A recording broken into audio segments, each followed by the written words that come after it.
상계보가 이어지게 하여 주시옵소서.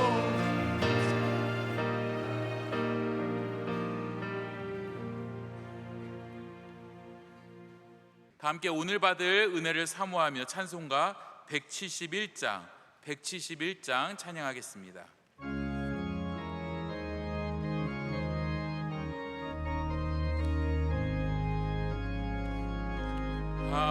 하나님의 독생자 예수 날 위하여 오시었네.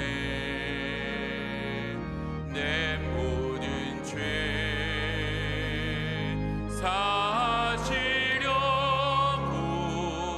십자가 지셨으나 다시 사셨네. 살아계신 주 나의 참된 소망 두려움이 사라지네.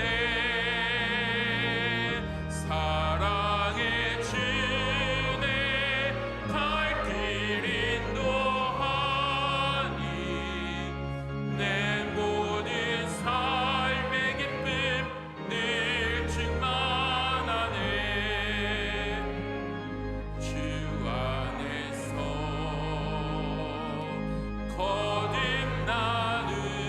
거듭나누리 기뻐하며 찬양하리.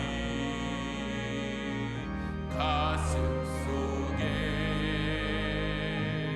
넘치는 확신 우리의 가는 길에 소망 넘치네. 살아계신 주 나의 참된 소망 두려움이 사라지네. 사랑의 주내 갈 길 인도하니 내 모든 삶의 기쁨 늘 충만하네. 선한 싸움 다 마친 후에 우리 주님 배우리라. 사망 권세 다 물리치고 주님이 다스리니 영광 넘치네. 살아계신 주 나의 참된 소망 두려움이 사라지네. 사랑의 주내 갈 길 인도하니 내 모든 삶의 기쁨 늘 충만하네. 아멘. 오늘 우리에게 주시는 하나님의 말씀은 누가복음 3장 23절에서 24절, 37절에서 38절 말씀입니다. 신약 성경 92면에 있는 누가복음 3장 23절에서 24절, 37절에서 38절의 말씀을 한 절씩 교독하시고 마지막 절 같이 읽도록 하겠습니다. 먼저 23절부터 읽겠습니다. 예수께서 가르치심을 시작하실 때에 30세쯤 되시니라. 사람들이 아는 대로 요셉의 아들이니 요셉의 위는 헬리요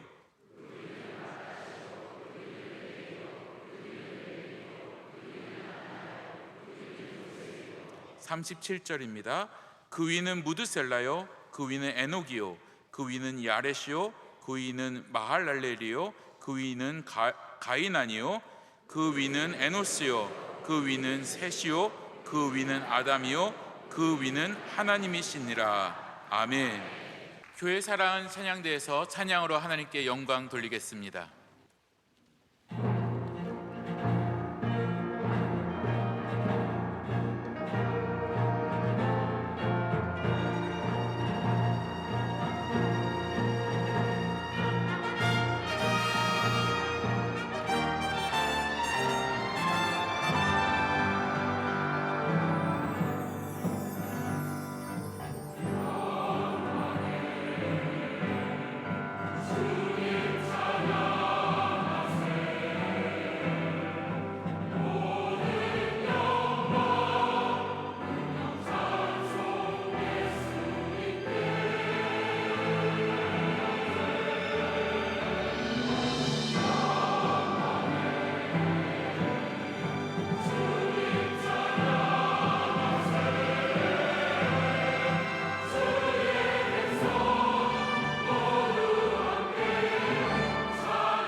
이제 말씀으로 은혜 받는 시간입니다. 담임 목사님께서 그 위는 하나님이시니라 말씀을 전해 주실 때 큰 은혜의 시간이 될 줄 믿습니다.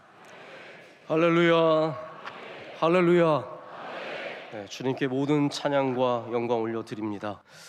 오늘 여러분이랑 족보 이야기를 좀 해야 될 것 같습니다. 족보 이야기. 여러분 족보 있는 집안이십니까? 네. 저희는 족보가 있습니다. 그래서 아직도 원로 목사님께서 족보를 처음 가져오셨던 때가 좀 기억이 납니다. 이게 우리 족보다 주셨는데 저는 아는 건 하나도 없었지만 굉장히 많은 양의 책들이 있었던 기억이 납니다. 지금 한국에서 우리가 족보를 다 따지는 것이 참 쉽지는 않습니다. 또 성별로도 이렇게 성으로도 구별이 안 되잖아요. 같은 김씨라도 얼마나 다양한 김씨가 있고, 이씨라도 같은 이씨라서 우리 같은 이씨인데 안 합니다. 당신은 어디 이씨고 나는 어디 이씨인데 우리는 다른 이씨라는 거죠. 전혀 소속감이 없거든요. 그래서 예를 들어서 안동 권씨 같은 건 하나밖에 없죠. 권씨는 딱 안동 권씨밖에 없죠. 여러분 그렇게 무식하면 안 됩니다. 네. 권씨는 제가 알기로는 안동 권씨 하나밖에 없는 걸로 알고 있는데 이런 분들 빼놓고는 대부분 다양한 뿌리를 갖고 있습니다. 저는 참고로 경주 김씨입니다. 왕족이죠. 네. 경주 김씨의 뿌리는 서기 65년으로 들어가는데요. 김알지, 이 황금괴에서 나온 거예요. 황금괴에서 발견한 김알지가 경주 김씨의 뿌리입니다. 근데 그의 후손 미추 왕이 신라의 13대 왕으로 등극해서 경술왕까지 56대까지 이 긴 신라의 왕조를 우리 경주 김씨가 이어갔다고 알려져 있고요. 원로 목사님은 김장환 목사님과 같은 경주 김씨고, 그래서 환자 돌림이 같습니다. 그래서 예전에는 총신대 총장을 지내셨던 김의환 목사님과 함께 세 분이서 쓰리환해서 굉장히 가깝게 지내시면서 서로 좋은 관계를 맺으셨던 같은 환자 돌림이니까 학렬까지 같은 겁니다. 제가 요즘에 가끔 어떤 기업의 회장님을 만나는데 이분도 경주 김씨예요. 그런데 이분이 만날 때마다 경주 김씨를 너무너무 강조하시는 거예요. 목사님은 우리 같은 경주 김씨라고. 저는 경주 김씨라고 해서 솔직히 더 이런 생각은 없거든요. 근데 이분은 굉장히 중요하게 여기시고, 그럴 때마다 제가 한국이 참 성씨 문화가 있구나, 이 같은 성, 같은 뿌리, 여기에 대해서 분명히 공유하는 부분이 많겠구나라는 것을 제가 피부로 느낍니다. 저한테 잘해주시거든요. 유대인들도 마찬가지입니다. 유대인들은 보통 사람을 소개할 때 아버지의 이름을 먼저 부르고, 그리고 나서 할아버지, 더 좀 있는 집안들은 증조 할아버지, 증조부의 이름까지 말하면서 그 사람을 소개합니다. 여러 가지 의미가 있겠지만 정당성을 부여하기 위해서, 이런 집안의 사람입니다. 그리고 그 사람의 권위를 높여주기 위해서 이렇게 훌륭한 사람입니다. 또 이 사람이 믿을 만한, 신뢰할 수 있는 사람입니다라는 것을 말해주기 위해서 족보를 언급하는 겁니다. 자, 여기 마태복음과 누가복음의 족보도 마찬가지입니다. 우리 예수 그리스도께서 그냥 갑자기 튀어나온 누군가가 아니라 어떤 뿌리를 갖고 있으시다라는 거예요. 특별히 마태복음 같은 경우에는 예수님의 뿌리가 바로 다윗이고, 그리고 더 올라가서는 아브라함이라고 하는 것을, 유대인들을 향한 메시지이기 때문에 아브라함부터 다윗까지, 그리고 바벨론까지 가서 바벨론에서 예수님까지 이렇게 14대를 3번 나눠서 설명을 하는 겁니다. 성경에는 의외로 족보가 자주 등장합니다. 여러분이 족보를 잘 못 보신 것은 족보가 나올 때마다 뛰어 넘어갔기 때문이에요. 그래서 족보가 그렇게 많나? 아닙니다. 족보가 많이 있습니다. 창세기에도 여러 번 족보가 등장합니다. 몇 번에 걸쳐서 족보를 설명하고 또 설명합니다. 다 이유가 있죠. 역대상에 가보면 또 족보가 쭉 나와서 왕의 혈통이 어떠한지, 다윗으로부터 왕의 혈통이 어떻게 이어졌는지를 계속 보여줍니다. 족보를 통해서 그냥 족보가 아니라는 거예요. 메시지가 있다는 말입니다. 우리 집안이 말이야, 이러이러한 뼈대 있는 집안이야, 우리 집안이 말이야 다윗의 집안이야, 이런 메시지가 있다는 거죠. 그래서 여러분, 성경에 족보가 있는 곳에 메시지가 있다는 걸 아셔야 됩니다. 오늘의 그런 메시지는 무엇입니까? 오늘 왜 이 누가복음의 족보가 나옵니까? 뭐 이렇게 이런 혈통이다가 아니라 예수님께서 그 위로는 뭐예요? 하나님이시니라. 할렐루야. 예수님이 하나님의 아들이심을 증거하기 위해서 오늘 이 주보는 나와서 우리에게 예수님으로부터 하나님에까지 이르는 이 거대한 족보를 타고 올라가서 상향식으로 우리에게 주 예수 그리스도의 족보를 제시하고 있습니다. 그래서 마지막에 오늘 말씀에 그 위는 하나님이시다. 하나님이 뭐 위에 계시다는 게 아니에요. 예수 그리스도의 모든 그 근본에 하나님이 계시다는 것을 보여주고 있습니다. 자, 그런데 여러분, 마태복음과 누가복음의 족보를 좀 비교해서 아시나요? 오늘 제가 이 이야기를 하려고 그러는데 괜찮으세요? 네, 안 그래도 족보라서 졸릴 것 같은데 이 이야기까지 하면 여러분 더 혹시 흥미를 잃어버릴 수 있겠지만 저는 늘 그렇게 생각합니다. 이런 기회가 어디 있어요? 제가 언제 족보 가지고 나와서 여러분께 족보가 이렇습니다 설명을 하겠습니까? 제가 이걸 주일 낮에 할 수 있겠습니까? 주일 낮에 족보 얘기하면 교인들 다 떠나가죠. 저 수요 예배 여러분들은 진짜 베개들이니까. 그리고 누가복음에 대해서 족보에 대해서 제가 아마 이렇게 얘기를 나눌 수 있는 것은 저의 목회 가운데도 아마 처음이고 마지막이 될 수도 있어요. 그래서 오늘 저도 좀 준비를 제대로 했으니까 여러분들도 한 번밖에 없는 기회, 날이면 날마다 오는 것이 아니니까 이 말씀이 여러분에게 은혜가 될 뿐만 아니라 이 말씀을 통해서 이 누가복음이 갖고 있는 예수 그리스도의 메시지가 여러분에게 더 깊이 새겨지시기를 축복합니다. 자, 마태복음은 여러분 족보가 어디 나오나요? 가장 처음 나오죠. 네, 예수 그리스도의 족보다. 그러면서 처음부터 예수님의 족보가 나와서 아브라함으로부터 시작해서 쭉 내려갑니다. 자, 여기 벌써 이미 눈치채신 분들은 누가복음과의 차이를 아실 거예요. 마태복음은 아브라함부터 시작합니다. 근데 누가복음은 아브라함부터 또 다른 아씨, 아담씨. 네, 이 아담이 중요한데 이 없는 부분을 채워줍니다. 그래서 마태복음에는 아브라함 위가 없지만 여기 누가복음에는 아브라함 위에 아담까지의 족보까지를 계보를 쭉 씁니다. 그런데 누가복음에는 3장의 족보가 나와요. 여러분 왜 여기에 나올까요? 이 마태복음의 시작은 그렇습니다. 내가 지금부터 얘기하는 예수 그리스도가 누군지 한번 들어봐. 이분은 아브라함의 후손이야. 그리고 다윗의 후손이야. 그리고 스룹바벨의 후손이야. 이분이야말로 진짜 메시아야. 할렐루야. 이렇게 가는 거예요. 근데 누가복음은 지금 어떻게 진행되고 있냐면 어느 부분에 있는지를 보셔야 돼요. 어디에 있냐면 바로 세례를 받으신 후와 그리고 시험을 받기 직전까지 요 사이에 지금 이 족보가 들어가 있습니다. 그렇다면 이게 다 메시지가 있는 거예요. 왜 예수님의 족보가 세례 받으신 후와 그리고 시험 받기 전에 있으신가? 먼저 세례 후에 있는 것은 이유가 있습니다.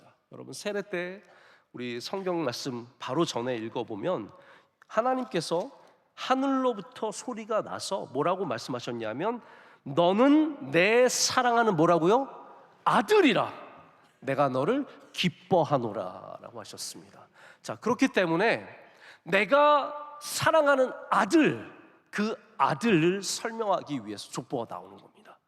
하나님께서 말씀하신 내 아들을 우리 이 누가복음에 읽는 사람들에게 설명해 주기 위해서 하나님의 아들이심을 보여주기 위해서 바로 그 다음에 바로 나오는 거예요. 자, 그런데 여기는 말씀드렸지만 아담이 나와요.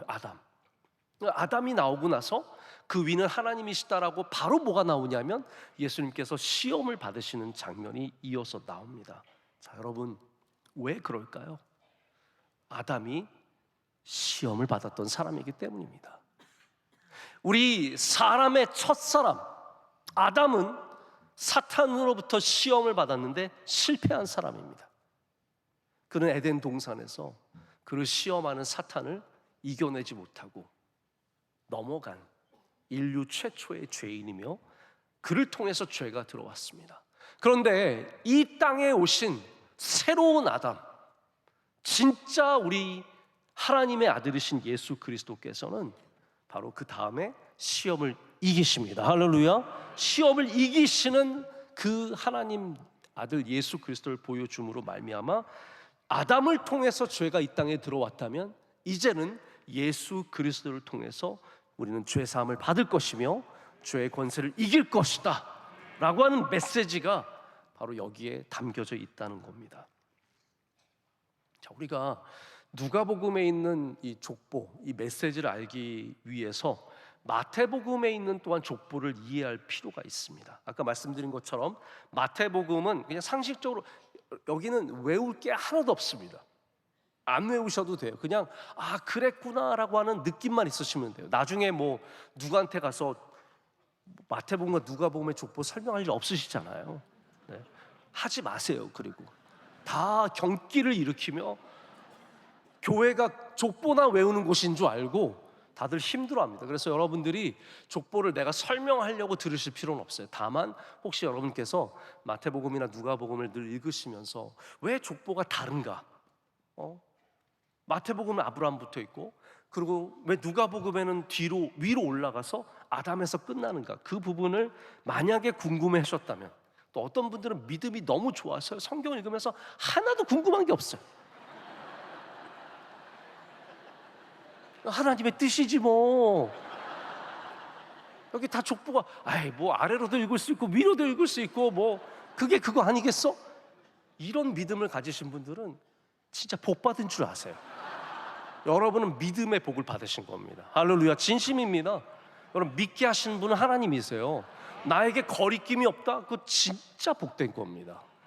어떤 분은 설교 들으면서 맨날 틀린 것만 들려요. 뭐가 틀렸고 뭐가 잘못됐고 무슨 말이 잘못됐으니까 우리 목사님은 저런 걸 다 틀리네, 이런 것만 들리시는, 그거는 불쌍한 인생인 거예요. 그럼 진짜 안 된 거예요. 설교를 들으면서 하나님의 말씀에 뭐 하나라도 은혜 받고 가야죠. 틀린 것만 한 10개 찾아가지고 적어놓고 가면은 그게 무슨 복이 있습니까? 물론 틀리게 한 제 잘못이지만, 틀린 건 저의 잘못이지만 여러분 귀에 은혜가 있으시길 축복합니다. 그래서 혹시 궁금한 분들을 위해서 이거 제가 설명을 드리는 겁니다. 아브라함으로부터 시작된 족보는 다윗에까지 14대이고 다윗부터 바벨론까지가 14대고 바벨론부터 예수님까지가 14대로 되어 있어서 총 42대가 이 마태복음에 적혀 있는 족보입니다. 그래서 마태복음은 여러분 아시죠? 마태복음은 유대인들을 위한 복음서라고 말해요. 그래서 모든 구조가 유대인들에게 적합하게 되어 있습니다. 예를 들어서 마태복음엔 예수님의 설교가 절대로 크로놀로지컬하게 어떤 연대기적으로 되어 있지 않습니다. 예를 들어서 제 설교를 2025년에 어떤 설교를 했는지 연대적으로 찾아볼 수 있어요. 그러나 주제적으로 묶을 수도 있어요. 주제로 제가 메시아에 대해서 어떤 말씀을 전했는지, 인내에 대해서 어떤 말씀을 전했는지. 마태복음의 구조는 사실은 대부분이 이러한 주제로 묶여져 있는 겁니다. 그래서 마태복음의 주제로 묶여 있는 게 5개예요. 왜냐하면 모세 오경을 닮도록 썼기 때문에 유대인들을 염두에 두지 않았다면 그런 구조를 가질 필요가 없는 겁니다. 그래서 마태복음은 여러분 상식적으로 아셔야 되는 것이 유대인들을 향한 메시지입니다. 그래서 족보도 이 다윗이 중요한 것이고 왕의 계통이 중요하도록 그렇게 드러나게 우리의 메시아가 오셨다, 우리 왕의 후손이 오셨다, 이 부분을 강조해서 쓰는 겁니다. 자, 근데 누가복음은 여러분 어떻습니까? 오늘 우리가 다 읽지 않았는데 왜 그러냐 하면 우리가 읽어봤자 쭉 이름이기 때문에 굳이 다 읽을 필요는 없습니다. 다만 중요한 건 뭐냐면 이거를 어려운 말로 말하자면 상향식이에요. 누가 누구를 낳고가 하향식이라면 그것이 일반적인 어떠한 족보의 어떤 서술이라면, 여러분 그런 거 있잖아요. 예를 들어서 유명한 무슨 정치인이 있는데 그 아들이 누구고 그 손자가 누구고, 그건 누구의 중심이에요? 정치인을 중심으로 둔 거겠죠. 생각해 보세요. 뭐 예를 들어서 뭐 이승만 대통령이 있었는데 이승만 대통령의 아들은 누구고 그 손자는 누구, 이렇게 하면 우리는 이승만 대통령이 훌륭하니까 뭐 그분을 우리가 크게 보니까 그런 식으로 서술하지 않겠습니까?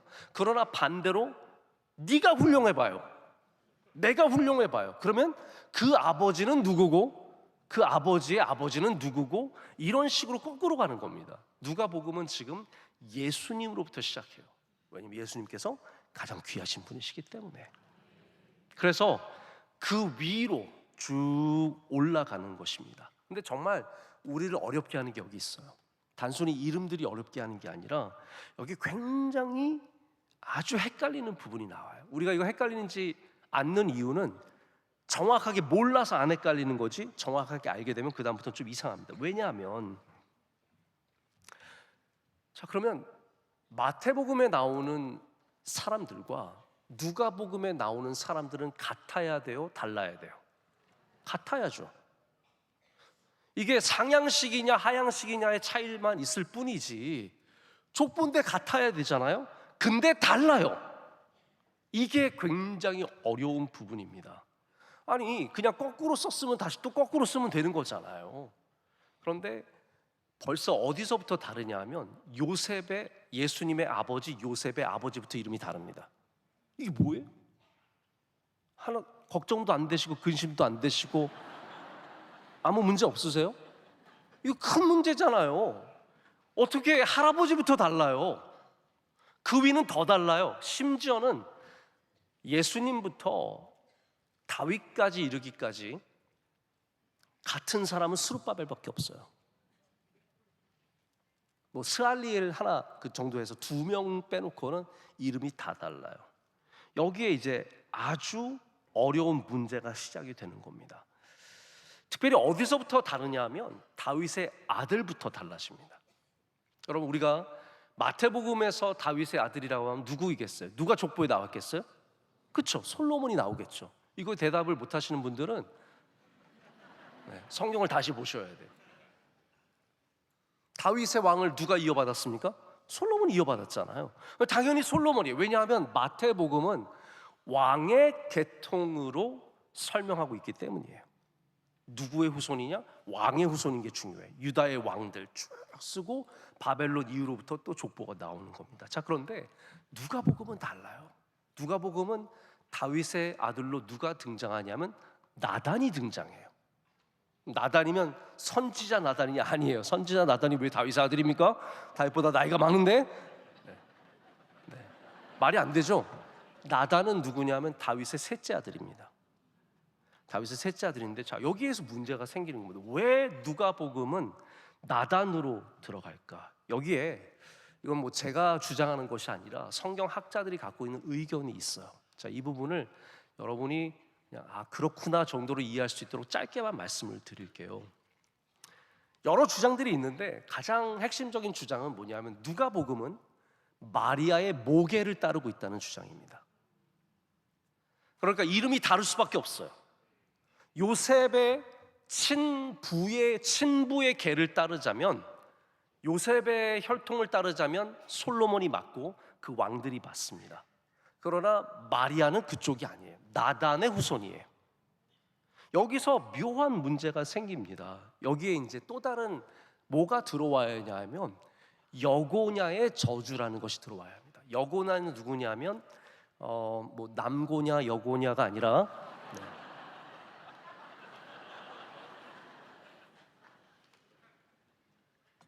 여러분들이 흥미를 잃으실까 봐 제가 잠깐만 딴 길로 갔던 겁니다. 여고냐의 다른 이름은 그 유명한 여호와긴입니다. 여호와긴은 누구의 아들이냐면 여호와김의 아들입니다. 여호와김과 여호와긴은 어떤 왕들이냐면 유다의 마지막 왕들입니다. 그래서 유다의 마지막 왕이 여호와긴이에요. 그 사람의 다른 이름이 바로 여고냐입니다. 여고냐의 저주는 뭐냐면 이 여호와긴이 이제 바벨론의 포로로 잡혀가면서 유대의 왕이 끊긴 겁니다. 유다라는 멸망하고 유대의 왕은 끊겼어요. 근데 예레미야서 22장을 보면 하나님께서 예레미야를 통해서 어떤 말씀을 하시냐면 내가 여호와긴의 후손으로 왕을 세우지 않으시겠다라는 말씀을 하세요. 자, 들으셨어요? 여호와긴, 여고냐의 아들로서는 왕을 세우지 않겠다. 이것이 바로 여고냐의 저주입니다. 자, 여기 어떤 문제가 생기냐 하면 예수님은 이 땅에 왕으로 오셨는데 그렇다면 여고냐, 여호와긴 그 위로 올라가면 솔로몬의 후손이 되면 하나님께서 말씀하신 내가 여고냐의 자손으로는 왕을 세우시지 않으시겠다라고 하는 말씀과 상충이 되는 겁니다. 그래서 누가복음은 대신에 여고냐의 저주를 상충하기 위해서 마리아의 계통으로 올라가서, 그러나 그 마리아의 계통이 어디서 만나냐면 다윗에서 만나거든요.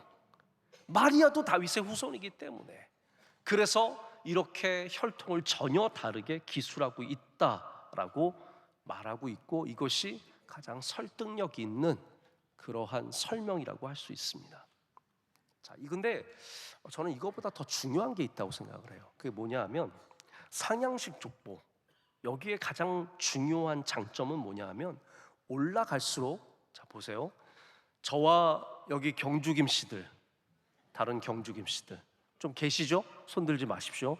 네. 여기 계신 경주김 씨들, 우리는 여러 갈래로 흩어졌습니다. 자, 근데 올라가면 올라갈수록 어떻게 돼요? 좁아져요. 그렇죠? 이거 이해가 안 되세요? 올라가면 올라갈수록 좁아져요. 그리고 나중에 누구로 하나가 됩니까? 기말지. 바로 65년도에 황금궤에서 태어났다라고 주장하는 그 기말지로 하나가 돼요. 우리 모두는 결국은 한 조상 아래에서 나왔다는 겁니다.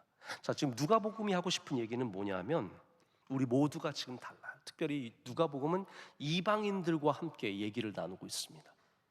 수많은 이방인들이 이 말씀을 읽고 있는데 마태복음을 보면 예수님은 유대인의 왕이에요. 그런데 누가복음으로 들어오니까 아브라함 위로 올라가서 아담까지 가는 거예요. 우리 모두가 한 인류라는 겁니다. 할렐루야. 우리 모두는 다 아담에서 나왔어요. 그래서 예수 그리스도는 이스라엘을 구원하는 구원자가 아니라 온 인류를 구원하시는 메시아다. 할렐루야.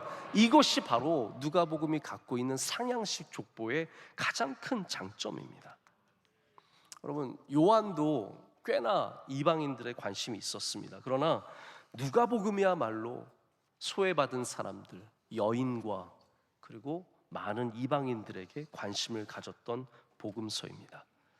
그렇기 때문에 이스라엘의 구원자로만 예수님께서 오신 것이 아니라 온 인류의 구원자로 오신 예수님을 우리 가운데 보여주고 있습니다. 여러분, 우리는 많은 분들이 그렇게 얘기해요. 왜 우리 대한민국 사람들이 왜 이스라엘 사람들의 종교를 섬기고 있느냐? 그거는 무식한 소리예요. 그분들이 이해하는 기독교는 뭐냐 하면 어떤 이스라엘의 토속 종교가 세계화된 정도로 생각을 합니다. 그렇죠. 이스라엘에 있는 이스라엘 사람들이 믿었던 야훼 하나님을 이제는 더 많은 사람들이 서양에서 가져와서 이제는 더 많은 사람들이 믿게 되었다, 이 정도에. 그러나 여러분, 성경은 그렇게 얘기하지 않습니다. 예수님은 그 지역의 신이 아니라 온 인류의 메시아라는 거예요. 우리를 구원하시기 위해서 오신, 온 세상을 구원하시는 메시아이기 때문에 지역 신이 아니에요. 밀곰이나 그 수많은 바알이나 아세라나 이러한 그 지역을 다스리고 지역의 사람들에게 복주는 신이 아니라는 겁니다.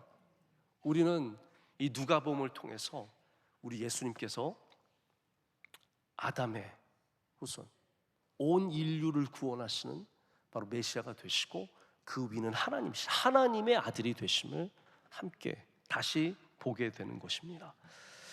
제가 이 지역 종교 얘기를 좀 드리자면, 제가 어제 어떤 한 목사님을 배웠는데 무슨 얘기를 하다가 갑자기 그 목사님이 그걸 들더니, 목사님, 일본에 있었으면 이게 신이 되는 겁니다. 그래서 제가 무슨 말이냐 그랬더니, 일본 사람들은 예를 들어서 어떤 사람이 지나가다 돌에 걸려 넘어졌어요.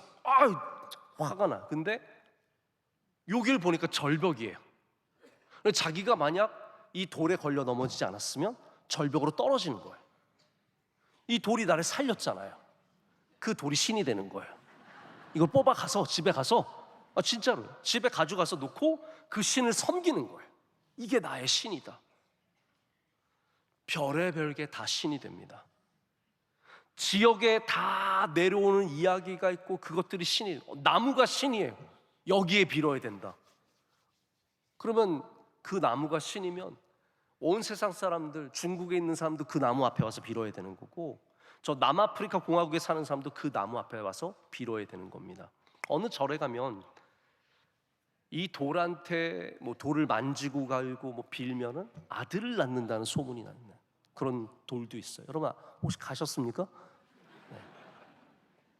그런 아들 낳으면 이름을 김불자라고 지으셔야 돼요.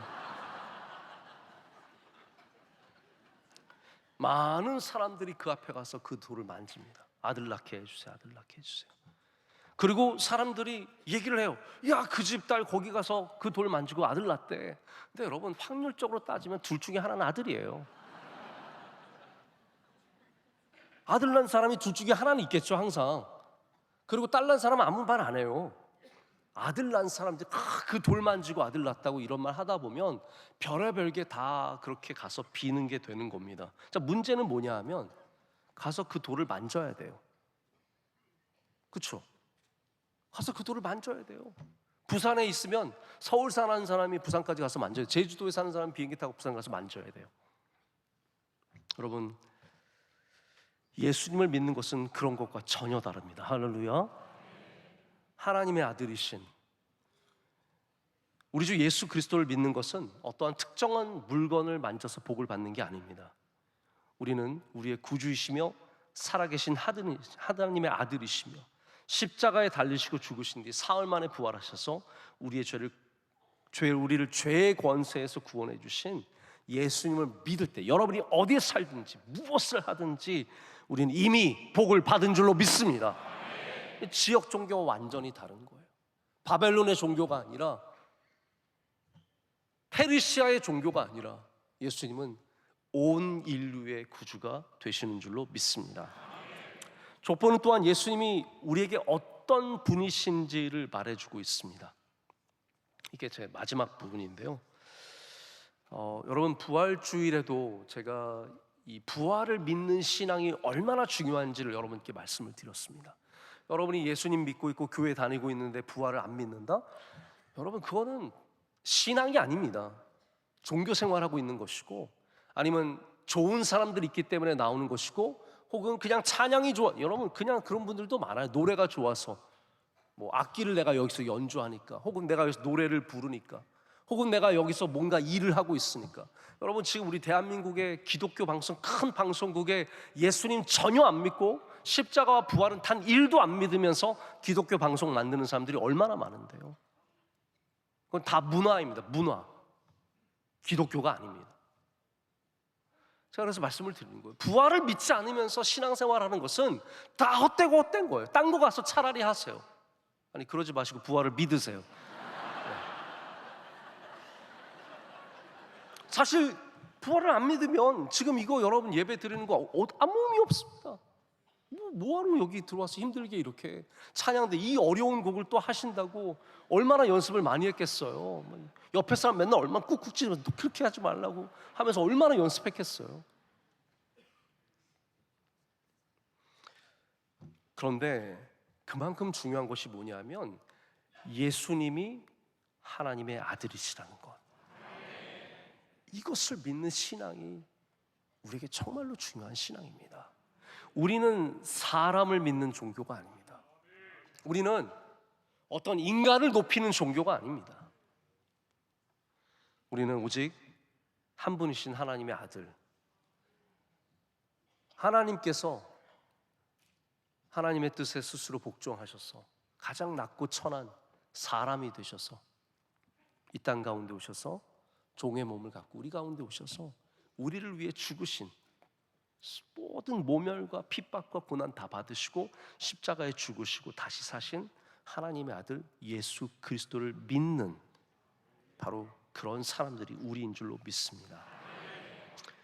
하나님의 아들이시라고 하는 이 믿음은 우리 기독교 신앙의 세계관이고 근본이 되는 뿌리입니다. 이것 없으면 우리는 공중, 분해, 해산, 우리는 아무것도 아닌 존재들입니다. 미국의 유니테리언이라고 하는 종파가 있습니다.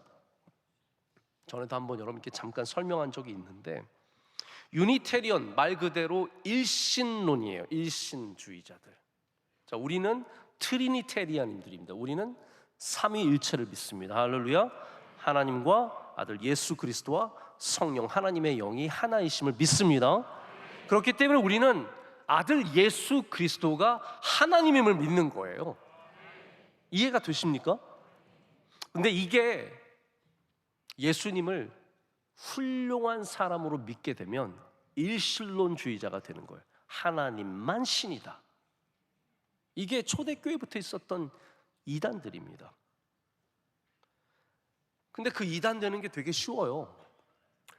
조나단 에드워즈 목사님이 부흥운동을 일으키고 놀라운 성령의 임재로 모든 사람들이 성령의 충만함으로 살아갈 때 그것을 가장 거부하고 가장 철저하게 반대했던 사람이 찰스 천스라고 하는 보스턴의 목사님이었어요. 이분이 조나단 에드워즈한테 직접 시비를 겁니다. 너 그거 절대로 맞는 행위가 아니다. 너희가 그렇게 뜨겁게 기도하고 그렇게 광적으로 믿는 거는 하나님께서 기뻐하시는 일이 아니다.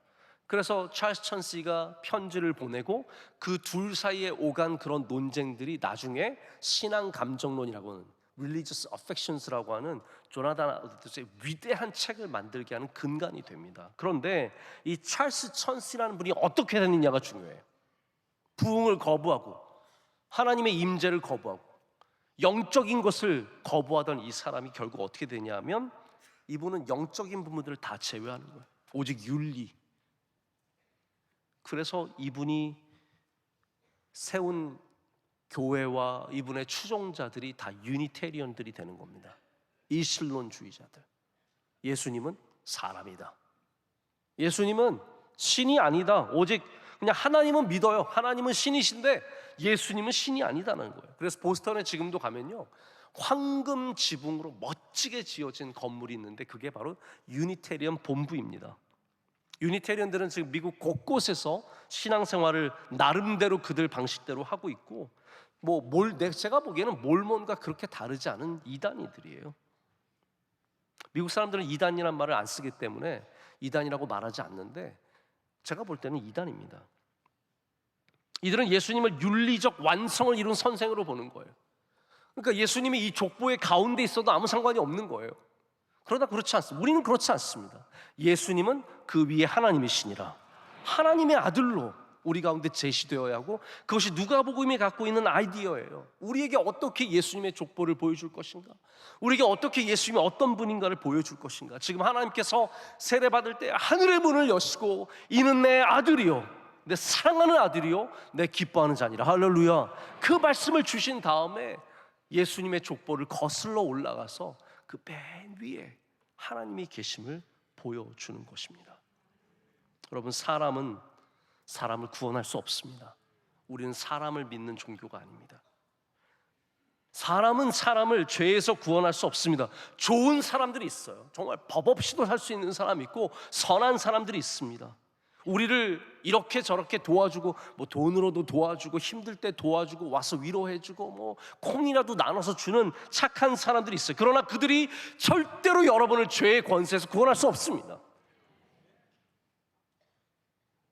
억만장자도 우리를 죄에서 구원할 수 없습니다. 누가복음의 족보는 어떻습니까? 인류의 구세주로 오시는 하나님의 아들을 보여주시는 족보입니다.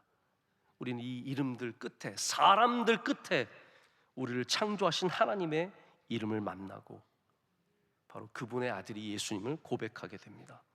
말씀을 맺습니다. 여러분, 이번에 미국과 이란이 전쟁을 아주 심각하게 하면서 이란은 분명히 잘못된 나라지만 미국을 미워하시는 분들은 또 미국을 비판하고 그런 분들도 많이 있습니다. 이것과 별개로 제가 말씀을 드릴게요. 이번에 미국 공군 F-15기인가요?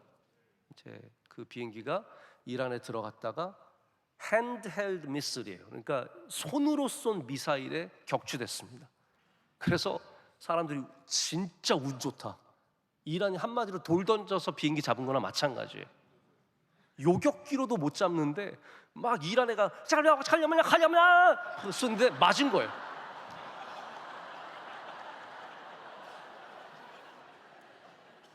대단하지 않습니까?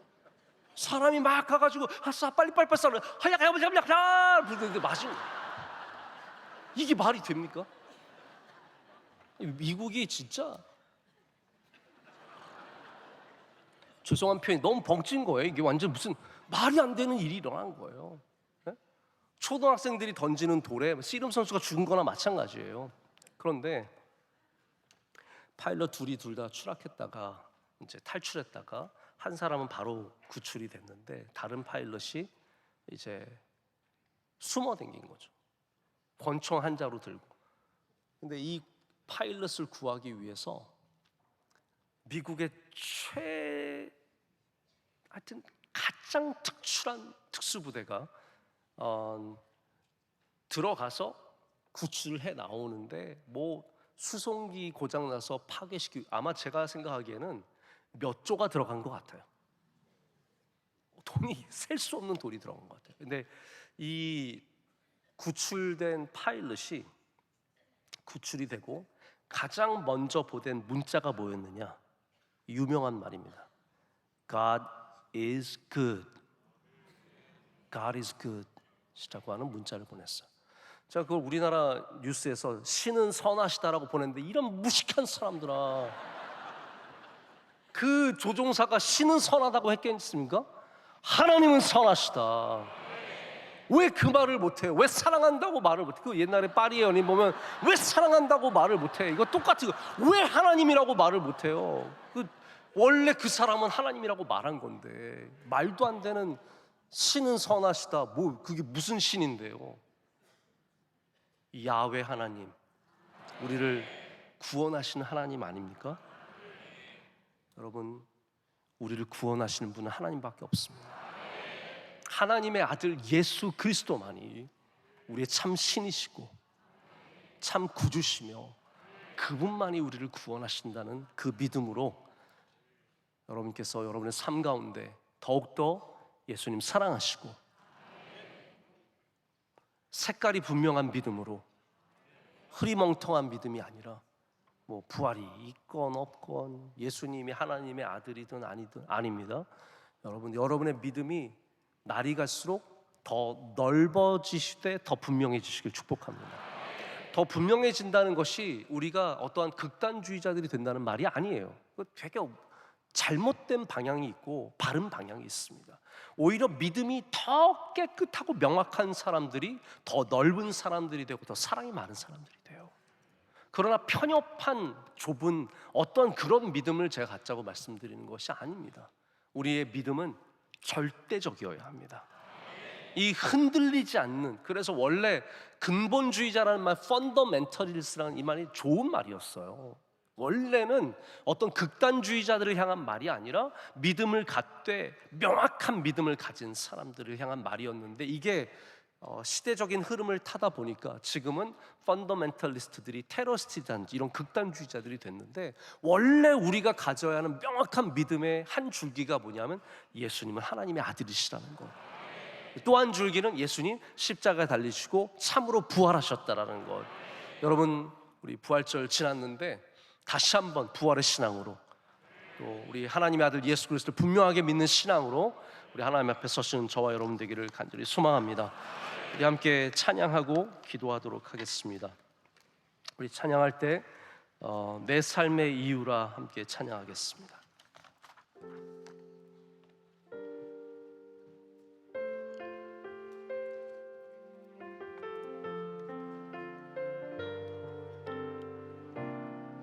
예수는 내 힘이요, 예수는 내 힘이요, 나의 기쁨, 내 참 소망,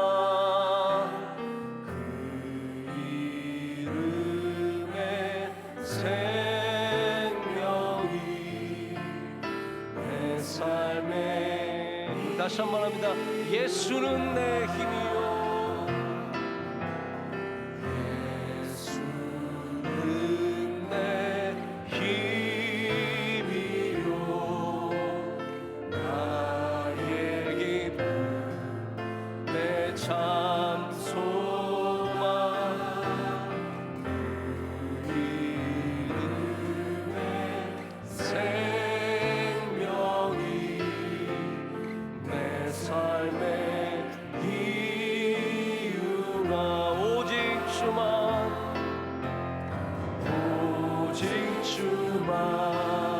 따라갑니다. 오직 주만 높이 받으소서. 내 평생에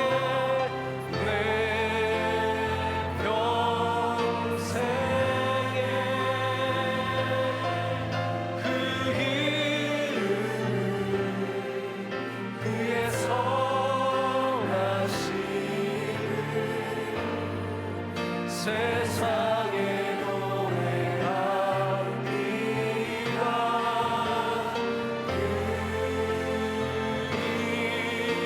이름에 크신 능력 영원한 생명이 내 삶의 이유라.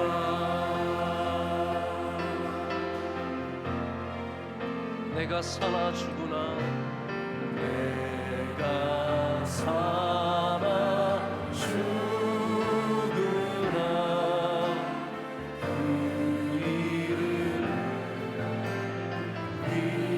위하여 내 모든 것 드리니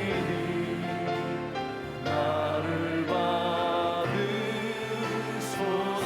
오직 주만 따라갑니다. 오직 주만 높이 받으소서. 내 평생에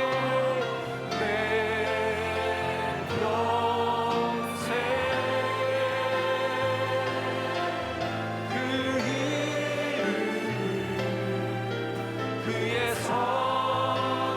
선하심을 세상에 노래합니다. 그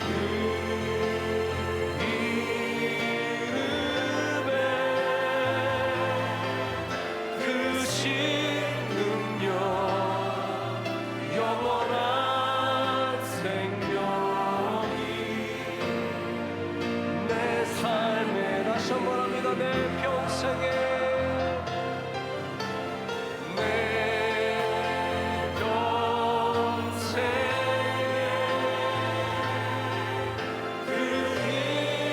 이름을 그의 선하심을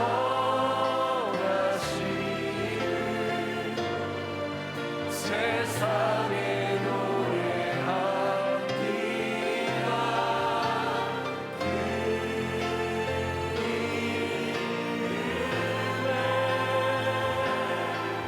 크신 능력 영원한 생명이 내 삶의 이유라. 이제는 우리 주 예수 그리스도의 은혜와 한량없는 주님의 사랑과 성령의 놀라우신 은혜가 성삼위 하나님 아버지의 축복과 영광이 우리 교회와 성도들 가는 앞날 위에 길이길이 함께 하시기를 축원하옵나이다. 아멘.